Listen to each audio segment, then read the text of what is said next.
नमस्कार and welcome you all at न्यूलोगस। आज का टॉपिक है इकोनॉमी और हम करेंगे टॉप 80 क्वेश्चंस इकोनॉमी के। Let's start the video. पहला क्वेश्चन है what is meant by mixed economy. So answer है ऑप्शन सी, वैसी अर्थव्यवस्था जिसमें पब्लिक और प्राइवेट सेक्टर मिलकर के काम करते हैं मिक्स्ड इकोनॉमी कहलाती है। Production of a commodity through a natural process is an activity related to which sector of Indian economy। तो ऐसी अर्थव्यवस्था जिसमें प्राकृतिक प्रक्रिया के थ्रू हम उत्पादन करते हैं वो कहलाती है आपकी प्राइमरी सेक्टर, यानी कि हम जिसमें कृषि वगैरह करते हैं, एग्रीकल्चर करते हैं, वही हमारा प्राइमरी सेक्टर होता है।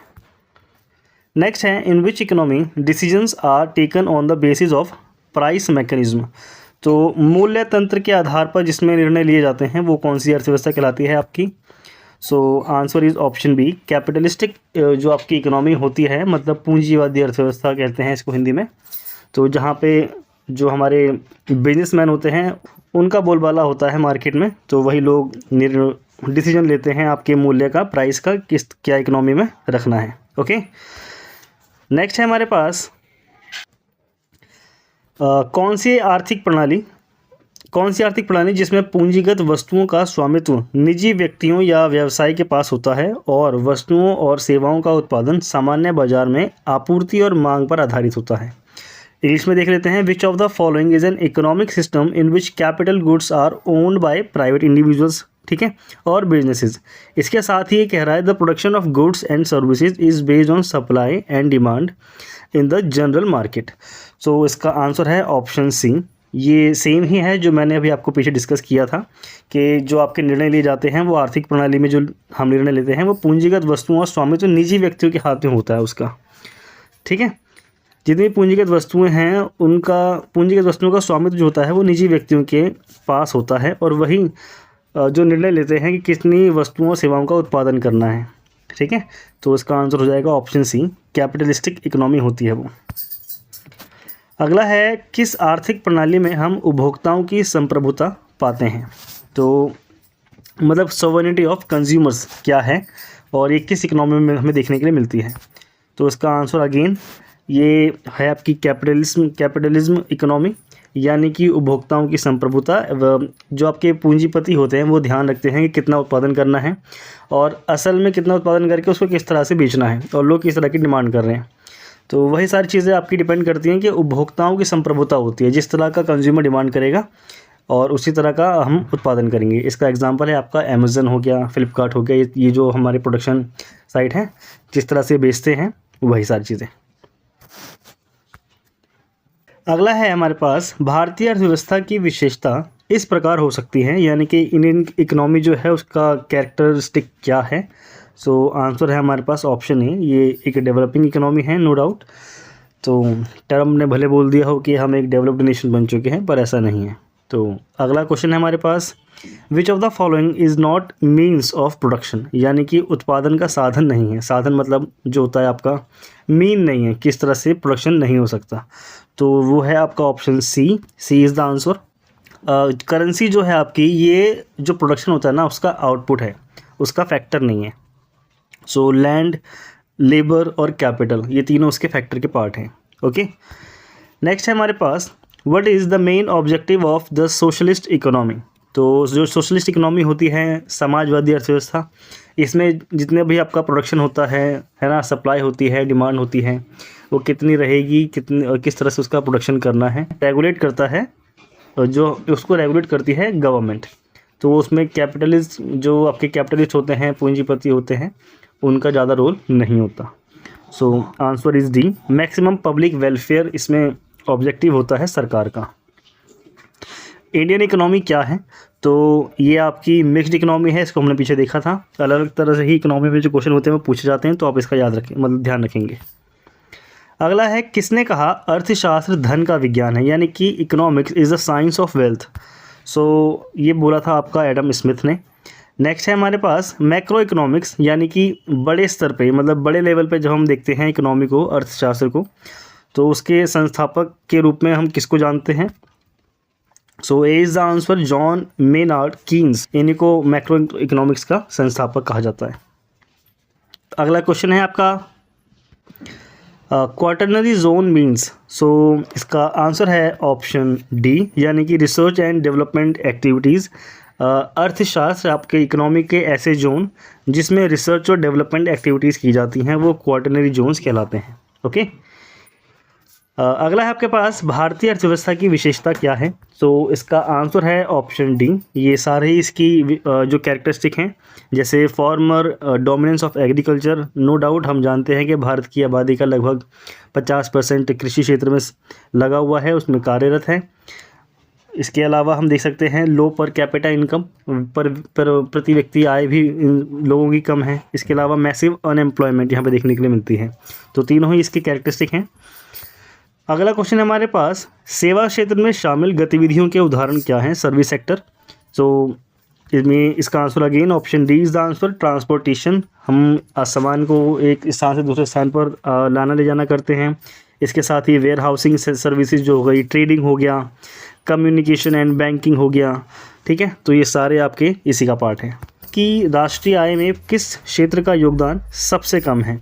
तो answer A is the answer. हम सब लोगों ने एनसीईआरटी में अपनी बुक्स में इसको अच्छे से पढ़ा है कि नो डाउट जो एग्रीकल्चर है वो सबसे ज़्यादा एम्प्लॉयमेंट देता है भारत में, लेकिन जो जीडीपी में उसका योगदान है, उसका जो कंट्रीब्यूशन है वो बहुत कम है, लेस देन है, सबसे लीस्ट पर आता है। लेकिन सर्विस सेक्टर में जिसमें सबसे कम लोग लगे हुए हैं, उसमें वर्किंग हैं, वो लोग ज़्यादा आउटपुट देते हैं। ठीक है, सो A is the answer.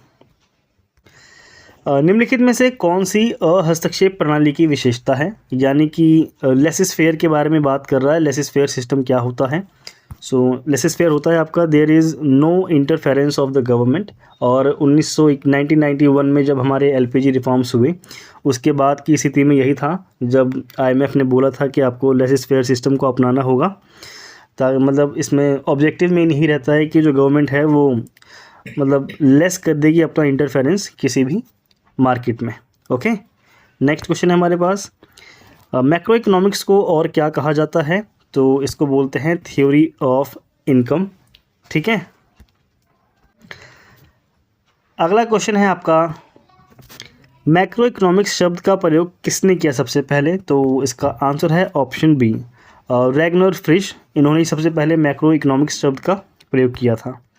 Next है हमारे पास, अर्थव्यवस्था की मूल समस्याएं क्या हैं।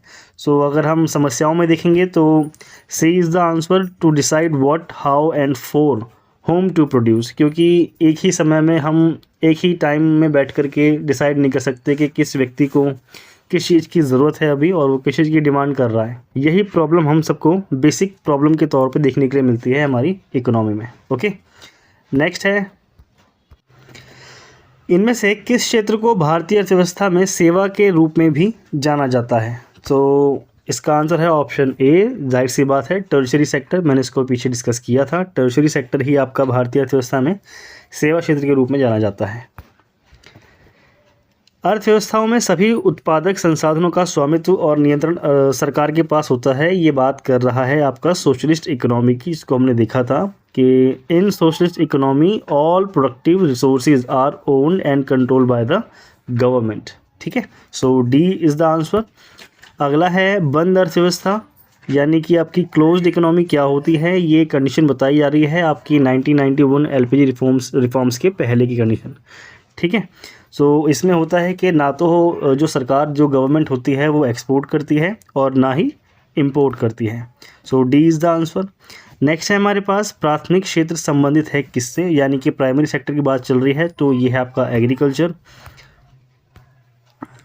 प्राइमरी सेक्टर आपका किससे संबंधित है, तो इसमें आपका एग्रीकल्चर, डेयरी, फॉरेस्ट्री, फिशिंग और माइनिंग, ये सारे ही इसमें संबंधित हैं इससे। ओके, नेक्स्ट है हमारे पास, which of the following economic activities does not come under tertiary sector. So इसका आंसर है ऑप्शन बी, बी कीपिंग, यानी कि मधुमक्खियों को पालना। ये आपका जो ये टर्शरी सेक्टर का पार्ट नहीं है, सेवा क्षेत्र का पार्ट नहीं है, ये प्राइमरी सेक्टर का पार्ट है। अगर बात आ जाए इसमें मैन्युफैक्चरिंग की या फिर प्रोसेसिंग की तो वो आपका सेकेंडरी सेक्टर होगा। ओके, निम्नलिखित में से कौन सा निर्माण से संबंधित है। मैन्युफैक्चरिंग की बात चल रही है तो बी इज़ द आंसर, मैंने अभी बताया इसको। अगला है आपके पास भारत की राष्ट्रीय आय को पहली बार किसके द्वारा मापा गया था? तो इसका आंसर है ऑप्शन बी, दादा भाई नौरोजी। ओके, जीडीपी का फुल फॉर्म क्या होता है? ये है आपका ग्रॉस डोमेस्टिक प्रोडक्ट, और जीडीपी निकालने के लिए जीडीपी का जो फैक्टर होता है वो निकाला जाता है मार्केट प्राइस पे, ठीक है, GDP at MP. So A is the answer. Next है हमारे पास भारत में राष्ट्रीय आय का अनुमान किसके द्वारा लगाया जाता है, यानी कि नेशनल इनकम को हम किस तरह से एस्टिमेट करते हैं? ए इज़ द आंसर। ये आपका CSO एक संस्थान है, सेंट्रल स्टैटिस्टिकल ऑर्गेनाइजेशन, यही इसकी गणना करता है, यानी कि इसका एस्टिमेशन करता है। अगला है बाजार मूल्य, यानी कि मार्केट प्राइस या वर्तमान मूल्य पर मापी गई जीडीपी कहलाती है क्या? सो इसका आंसर है ऑप्शन ए, ये होती है आपकी नॉमिनल जीडीपी। नेक्स्ट क्वेश्चन है how is per capita income calculated? तो इसको निकालते हैं हम नेशनल इनकम अपॉन में पॉपुलेशन को रख करके। Okay, so D is the answer. अगला है difference between gross national product and net national product equals, यानी कि ग्रॉस नेशनल प्रोडक्ट में से अगर हम नेट नेशनल प्रोडक्ट को माइनस कर देंगे तो हमारे पास क्या बचेगा? सो जो बचेगा वो है हमारा डेप्रिसिएशन, और हिंदी में बोलते हैं इसको मूल्यह्रास। Okay, so A is the answer. निम्नलिखित में से कौन सी राष्ट्रीय आय है? इसका आंसर है option D, NNP, net national product at factor cost ही हमारी राष्ट्रीय आय होती है। जैसे जैसे अर्थव्यवस्था विकसित होती है, राष्ट्रीय आय में तृतीय क्षेत्र का हिस्सा, उसकी कंडीशन क्या रहती है, मतलब टर्शरी सेक्टर की कंडीशन क्या बन जाती है? तो इसका आंसर है ये बढ़ती है, ठीक है, गोज़ ऑन इंक्रीजिंग। एक वर्ष में किसी देश की भौगोलिक सीमाओं के भीतर उत्पादित सभी वस्तुओं और सेवाओं के मूल्य का योग क्या कहलाता है? सो अगर ये किसी देश की भीतरी सीमा की बात चलती है तो इसमें बात है ऑप्शन ए, ये है आपका जीडीपी।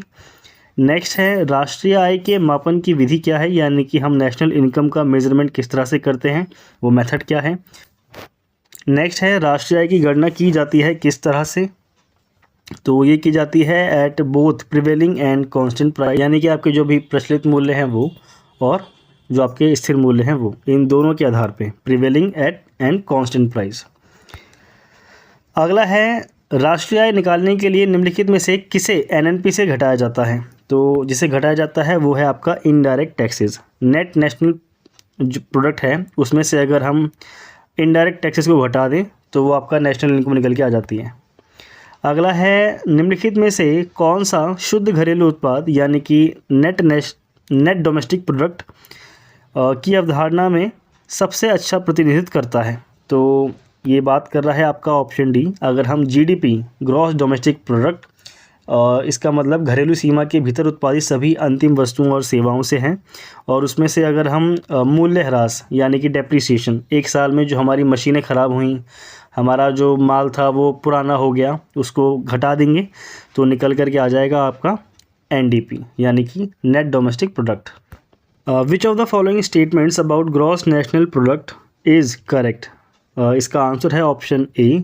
इट मीन्स कि अगर आपको GNP चाहिए, ग्रॉस नेशनल प्रोडक्ट चाहिए, तो आपको GDP में नेट फैक्टर को इंक्लूड करना होगा जो आपको अब्रॉड से प्राप्त हो रही है, यानी कि रेमिटेंसेस की बात चल रही है यहाँ पे, इनको हम ऐड कर देंगे तो हमारे पास निकल के आ जाएगा gross national product. Okay, next है हमारे पास निम्नलिखित में से किसे GDP डिफ्लेटर कहा जाता है? तो GDP डिफ्लेटर है आपका ratio of nominal to real GDP। Okay, यानी कि नॉमिनल GDP और रियल GDP, इन दोनों का जो रेशियो निकल के आएगा वही कहलाता है आपका GDP डिफ्लेटर, क्योंकि जो नॉमिनल GDP होती है वो आपकी ज़्यादा आती है और रियल GDP कम आती है, तो असल में वो नेगेटिव जो शो करता है वो आपका होता है GDP डिफ्लेटर, जो आपके नेगेटिव मार्क्स होते हैं, मार्क्स मतलब नंबर। इन्फ्लेशन मीन्स क्या है? तो आंसर है हमारे पास option A, increase in the price of goods and services. तो मतलब जब वस्तुओं की कीमतों में वृद्धि होती है, अचानक वृद्धि हो जाती है, और ये इकोनॉमी के टर्म में अचानक का सेंस होता है 3 से 4 महीने, तो इस टाइम ड्यूरेशन में जब आपका प्राइस बढ़ता है तो वो होता है आपका इन्फ्लेशन। नेक्स्ट है निम्नलिखित में से कौन सा वर्ग मुद्रास्फीति के कारण सबसे अधिक पीड़ित है? तो ये बात कर रहा है कि सबसे ज़्यादा सफ़र कौन करता है अगर मार्केट में इन्फ्लेशन है। तो जो सफ़र करता है वो करता है आपका डेटर, क्योंकि जिसको पैसा चुकाना है उसके लिए अभी वो जो पैसा है ना, मनी, उसकी वैल्यू ज़्यादा है, तो उसको देने में ज़्यादा दर्द फील होगा कि इसकी वैल्यू ज़्यादा थी और अब मेरे पास से जा रहा है ना। तो डेटर को ज़्यादा नुकसान होता है। If there is a shortfall in money supply compared to the supply of goods and services, the likely result will be, simple सी बात है, ये कह रहा है कि आपकी वस्तुओं सेवाओं की आपूर्ति पूरी है, लेकिन जो फर्म है उसके पास मुद्रा की आपूर्ति नहीं हो पा रही है, तो उसके संभावित परिणाम क्या होंगे। तो B is the answer, definitely ये डिफ्लेशन हो जाएगा, क्योंकि जब आपके पास मतलब जो फर्म है उसके पास गुड्स और सर्विसेज ज़्यादा रहेंगी, ठीक है, और अब उसके पास मनी सप्लाई कम होगी, तो उसको अपनी चीज़ें सस्ती दरों पर बेचनी पड़ेगी, और जब चीज़ें सस्ती दरों पर वो बेचेगा, यहाँ पे दर का मतलब रेट है, माफ़ करें, वो मतलब लो प्राइस पे अपने सामान को बेचेगा, तो मार्केट में क्या हो जाएगा, चीज़ें सस्ती बिकेंगी, और जब सस्ती बिकेंगी तो वो डिफ्लेशन कहलाएगा। डिफ्लेशन वो होता है जब इंक्रीज़, इन्फ्लेशन से अपोजिट वर्ड है आपका डिफ्लेशन। इन्फ्लेशन में कीमतें बढ़ती हैं और डिफ्लेशन में चीज़ें सस्ती हो जाती हैं। इसका एग्जांपल कोरोना काल में हम सब्जियों के दामों से लगा सकते हैं। सब्जियों के प्राइस जो चल रहे थे, वेजिटेबल प्राइस जो चल रहे थे, 5 रुपये 10 किलो, एवरेज यही था, सारी सब्जियाँ इतने रेट में मिल जाती थी। तो हद से हद 20 रुपये में, क्योंकि जो आपका रेस्टोरेंट सर्विस थी वो बंद हो गई थी, जबकि इस जो आपका वेजिटेबल डिमांड होती है सबसे ज़्यादा रेस्टोरेंट से ही आती है, ठीक है। तो ये इसका एग्जांपल था और इसका आंसर है ऑप्शन बी, डिफ्लेशन। नेक्स्ट है, महंगाई से लाभ किसको होता है, बेनिफिट्स फ्रॉम इन्फ्लेशन इज़, तो ये होता है आपका डेटर को होता है, ठीक है। अगला क्वेश्चन है हमारे पास, मुद्रास्फीति को नियंत्रित करने के लिए यानी कि इन्फ्लेशन को कंट्रोल करना है तो सरकार किस तरह की राजकोषीय नीति, फिस्कल पॉलिसीज़ को अपना सकती है।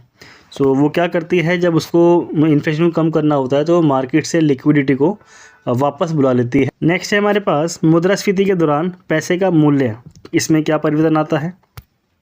तो जब मुद्रास्फीति होती है, डेफिनेटली पैसे की जो वैल्यू होती है, वैल्यू का सेंस उसकी खरीदने की क्षमता, उसकी परचेजिंग पावर कम हो जाती है, ठीक है। तो पैसे का जो मूल्य होता है असल में वो उसकी परचेजिंग पावर कम हो जाती है। और पीपीपी, परचेजिंग पावर पैरिटी, एक इंडेक्स है, इसमें भारत की रैंक दुनिया में 3rd है, ठीक है। परचेजिंग पावर पैरिटी को आप इस तरह भी समझ सकते हैं कि 1 लाख रुपए में आप कितनी सारी चीज़ें खरीद सकते हैं। तो पैसे की जो खरीदने की क्षमता है उसको शो करता है आपका परचेजिंग पावर पैरिटी। वहीं अगर आप डॉलर में खरीदने जाएंगे तो डॉलर की आपको $1 बराबर $1 ही पे करना पड़ेगा, ठीक है। वहीं अगर आप यहाँ पे $1 को पे करेंगे तो यहाँ पे आपके 70-80 रुपये बन जाते हैं। एवरेज निकाल लेना इसमें, जो भी अभी चल रहा हो करंट आपका, तो ये वही चीज़ है।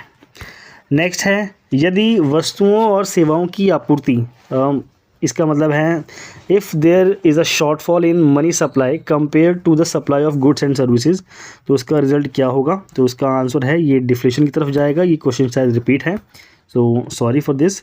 अगला है, मुद्रास्फीति और कीमतों में वृद्धि, यानी कि in the period of inflation and rise in prices the money supply, तो ये मनी सप्लाई आपकी ग्रोथ हो जाएगी, यानी कि उसमें बढ़ोतरी होगी। इसको समझिए, मार्केट के अंदर जब आपकी लिक्विडिटी ज़्यादा होती है ना, मार्केट में लिक्विडिटी का मतलब होता है कि जो लोग हैं, ठीक है, उनके हाथ में अभी पैसा ज़्यादा है, तो बैंक रेट कम चल रही हैं, और जब बैंक रेट कम है तो क्या होता है कि लोग पैसा बैंक में कम जमा करते हैं, क्योंकि जब उनको कम इंटरेस्ट रेट मिलेगा तो बैंक में पैसा जमा ही क्यों करेंगे। जब उनकी जेब में पैसा है तो पैसे की एक ना कुछ ना कुछ उसकी वैल्यू होती है हमेशा, और जब उसकी जेब में, इंसान की जेब में पैसा होता है तो वो उसे खर्च करता है, इन्वेस्ट करता है।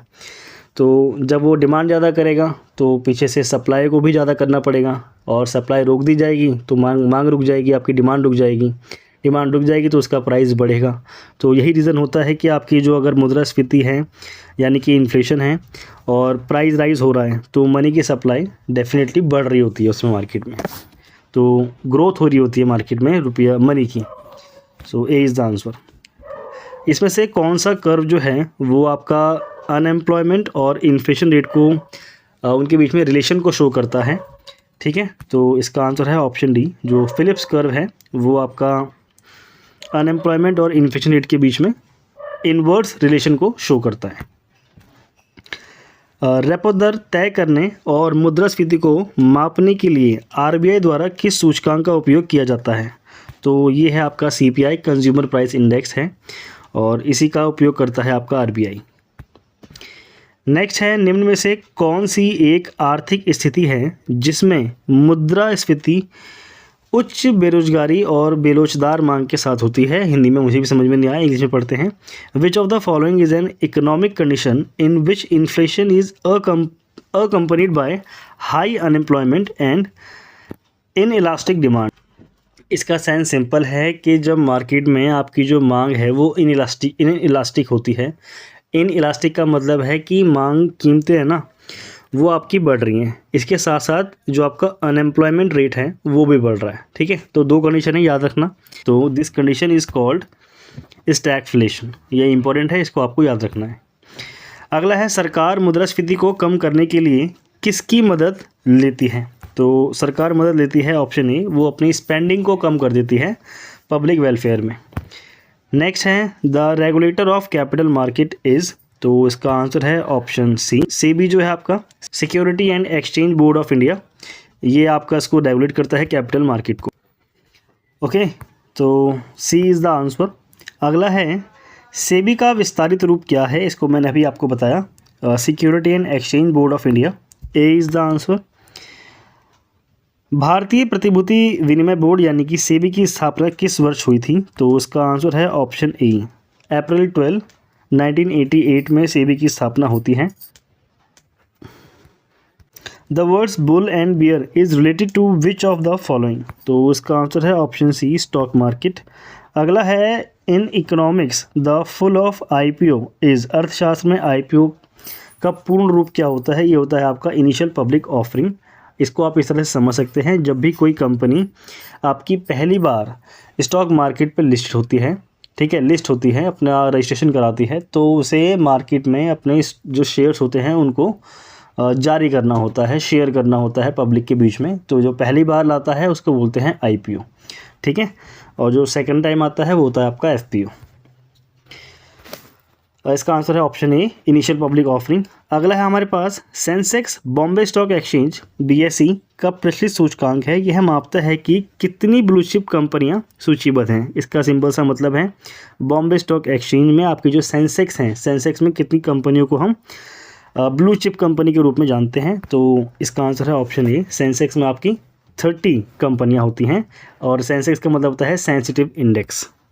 नेक्स्ट क्वेश्चन है हमारे पास, निम्नलिखित में से कौन सा भारत का सबसे बड़ा म्यूचुअल फंड संगठन है? सो इसका आंसर है option D, mutual fund of unit trust of India, unit UTI इसको शॉर्ट में बोलते हैं। तो ये सबसे बड़ा म्यूचुअल फंड है भारत का। ओके, नेक्स्ट है हमारे पास, ट्रेजरी बिल भारत में किसके द्वारा बेचे जाते हैं? तो उसका आंसर है ऑप्शन ए, ये भारत सरकार के होते हैं और आरबीआई के द्वारा बेचे जाते हैं, और इस मतलब इंडियन गवर्नमेंट के बिल होते हैं। और इसको भी आपको याद रखना है कि ये 3 टाइप के होते हैं, जिसमें आपका पहला होता है 92 डेज़ के लिए, 180 डेज़ के लिए और 364 डेज़ के लिए। ये 3 क्राइटेरिया होते हैं जिसमें ये बेचे जाते हैं, और इनको सिर्फ केंद्र सरकार, जो आपकी सेंट्रल गवर्नमेंट है, वो लॉन्च कर सकती है। स्टेट गवर्नमेंट के पास ये अथॉरिटी नहीं है। नेक्स्ट है हमारे पास, निम्नलिखित में से कौन सी क्रेडिट रेटिंग एजेंसी है? तो इकरा, ICRA, ये क्रेडिट रेटिंग एजेंसी है जो कंपनियां हैं उसको ये रेटिंग देती है कि आप कितना अच्छा परफॉर्म कर रहे हैं। इसकी फुल फॉर्म है information and credit rating agency.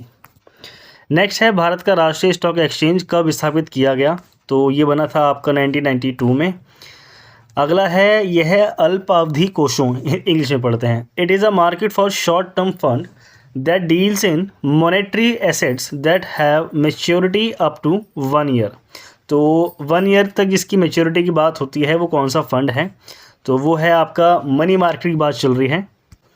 Question कह रहा है कि ये जो आपका फ़ंड है ना, इसमें आपका ये शॉर्ट टर्म के लिए यहाँ पे फंड्स तैयार किए जाते हैं, और ये डील करते हैं मॉनेटरी एसेट में, और इनमें जो ये जो डील होती है ना, इनकी जो एसेट होते हैं, इनकी मैच्योरिटी का टाइम पीरियड 1 साल का होता है। तो इसका आंसर है ऑप्शन डी, ये बात कर रहा है मनी मार्केट की।